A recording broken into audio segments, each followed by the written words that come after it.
count them up. 1, 2, 3. 3 is the magic number for touchdowns.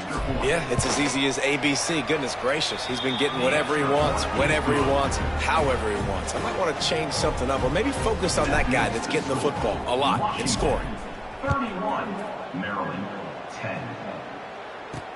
He'll bring it back looking for help. Good job by the coverage unit to put a stop to that return. Here comes the Maryland offense back onto the field. That last drive was promising at times, but stalled out, and they turned it over on downs, Jesse. I think they got to do a better job here, just being better early in the downs, on first down finding positive plays. Yeah, and it's frustrating when you move the football and get stopped on the other side of the field and get no point. Oh, he's got some space. And he'll run across the sidelines after the...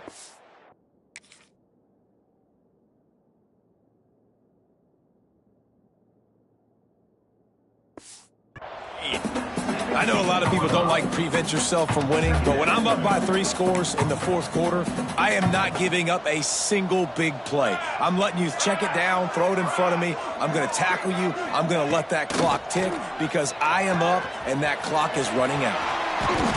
And that's where they'll mark him with a very productive play, and they'll move the chains. This has been a frustrating day. I mean, they haven't moved the ball consistently, and now you get a play, but they haven't put 2 and 3 and 4 plays together, and that's why they're trailing in this football game. So maybe they can find some kind of a rhythm here late in the game and get something cooking. Finds his big tight end. All the way out to the 43-yard line before he's pushed out of bounds, and this offense is on the move. The offense has struggled. They're not going to win this game, but trust me, this coaching staff is still trying to find things to build off of for next week. And after an explosive play like that, maybe they can get them and gain a little bit of confidence that they can keep coaching up heading into their next game. It's always interesting how people handle late game. Like, you know this game is over. There's not a lot to gain from it, but some people try to throw the ball deep and continue to make plays. They throw it short. There's not a lot to talk about that's going to be positive for this offense. They say tight ends are a quarterback's best friend in the pass game because think about it. The tight end's the guy lined up closest to the quarterback, which means generally those are the easiest throws a quarterback has. You saw it on that play. Wants to keep it in the air. Under fire. Going to try to get it himself. He's going to be able to pick up a few yards before the slide. And this is the hard part about being on defense and choosing whether to be conservative or bring the blitz. They bring the blitz, he sees it, and that's what he does really well. Sees it and immediately makes a decision, gets to some green grass, and gets a positive gain for this offense. There to make the stop, but they use the back in the passing game to pick up the first down. Nice job by the running back, catching the football and understanding where the first down marker was. I got to go get that first down. Did a nice job of it. Scanning the field, it's Penn. And it's incomplete, but the penalty flag has fallen in the holding zone. Let's see what the call is. Holding. Well, when your quarterback has already been sacked 4 times, shouldn't be some big surprise if the O-line gets called for holding. They're about to snap it for the 7th time on this drive. Snagged in the middle. It's Rudolph. They make the stop, but not before he takes a chunk out of what they need to move the sticks. When you get man coverage, you definitely like taking advantage of the inside really quickly. Running a nice slant rack real quick, being physical, getting on the inside, quarterback putting it right on the money.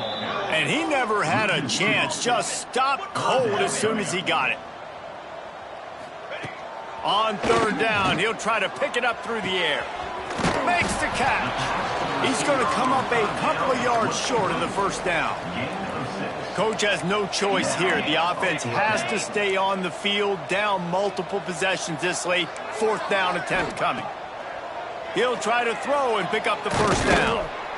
They got him for the sack, and they'll get the ball back after the 4th down stop. I know that was tough, but as a quarterback, you got to know on 4th down, you cannot take a sack. Any way, shape, or form, you've got to be able to get rid of that football and give it an opportunity.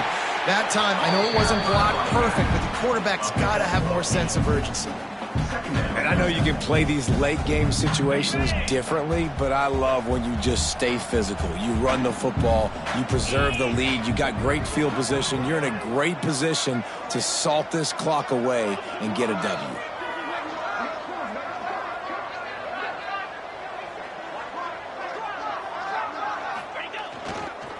They'll run it, trying to drain time off the clock. He's brought down, but it'll be enough for a first down. Yeah, they've had a day, and it's the complete and total offense. They got the ground going, and obviously this is why you see him. You're going to feature him because he can turn those legs, get those extra yards, but they've had balance throwing for touchdowns. Like, this offense has been very complete today, and that's why they're winning so big. The offense getting set for a first down from the 45. They go to the ground. And a good, solid pickup before the defense cuts him down. And here's the mindset if you're on offense. Fourth quarter, you've got a huge lead. Obviously, you're going to run the football, but just be aware of the clock. You don't want to snap it too quickly. You're probably just doing safe runs inside the tackles like you saw right there. You just got to execute. You got to be aware, but you've got this game in hand so long as you don't turn it over. These situations are preached so much in college. Strong, understanding circumstances. They are running the football right at you, trying to keep that clock moving, get a few first downs, and get a W. Washington coming to the line with another first down.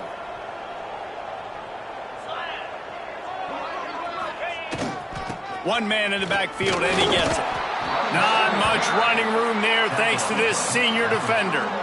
And the defense is still fighting. They haven't had the day that they dreamed of. You know, talking to the coaches coming to the game, like they thought they had a good plan. They'd be ready to attack and limit some of the damage this offense has done. They haven't done it today, though. They got to go back to the drawing board, figure some things out, because this wasn't a great day.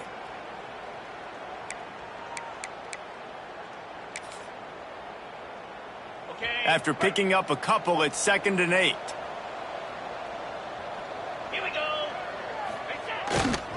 To the ground with the back. Turning it on. Just what this offense was looking for. Sets him up at the 26 with a first down. Everything going the offense's way. They're trying to ice this game late. They've got a really nice lead, so you just want to run the ball, high percentage throws, and keep the chains moving, and they're doing that. This has been a beautiful drive to watch. Offense continues to stay in a nice rhythm here late.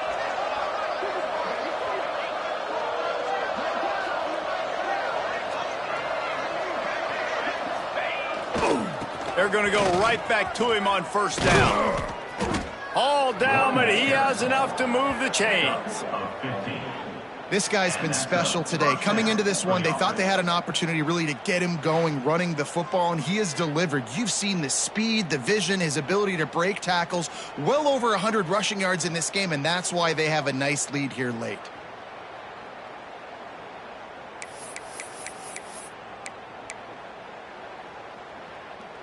The Huskies back to the line on first down. Let's see if they keep leaning on this running game. Tight end now in motion. The give to the back. And how about the work up front by that big defensive line? Well, this is a defense that we know takes tons of pride stopping the run. That's where it all starts and ends with them, and you saw a great effort on that last play.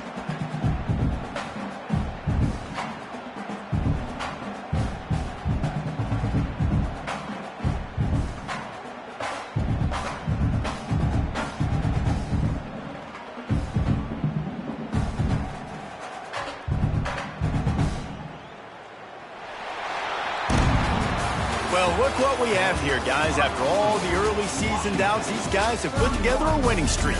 They sure have. Man, they're just believing in themselves right now. This is a completely different looking team than what we saw early in the year. They're playing with so much more confidence. And David, when you start making plays, you start stringing W's together, that's obviously what happens.